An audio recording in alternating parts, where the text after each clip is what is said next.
కొందరు దర్శకుల్ని మనస్ఫూర్తిగా విమర్శించాలన్నా కూడా మనసు రాదు. ఎందుకంటే వాళ్ళ చుట్టూ ఆరా అలా ఉంటుంది.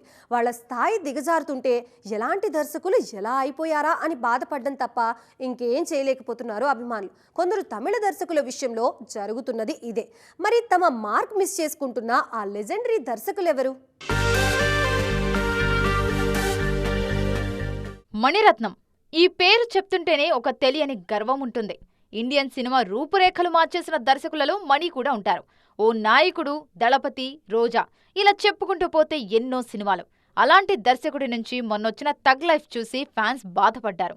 ఏమైంది మా మణి సార్కు అంటూ నిట్టూర్చారు. నిజానికి 20 ఏళ్లుగా మణిరత్నం స్థాయి సినిమా రాలేదు.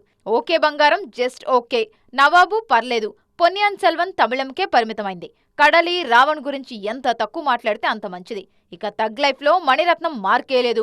మరో లెజెండరీ దర్శకుడు శంకర్ పరిస్థితి కూడా ఇంతే. ఇండియన్ 2 గేమ్ చేంజర్ తో ఈయన రేంజ్ పూర్తిగా పడిపోయింది. శంకర్ బ్రాండ్ కొన్నేళ్లుగా కనిపించట్లేదు. ఆ శంకర్ కనుమరుగైపోయారు.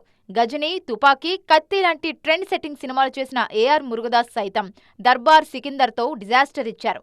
శివకార్తికేయన్తో చేసిన మద్రాసిలోనూ మురుగదాస్ మార్క్ మిస్ అయింది. ఒకప్పుడు కాలీవుడ్ ను ఊపేసిన లింగుస్వామి, వెంకట ప్రభు సైతం ఫ్లాపుల్లోనే ఉన్నారిప్పుడు.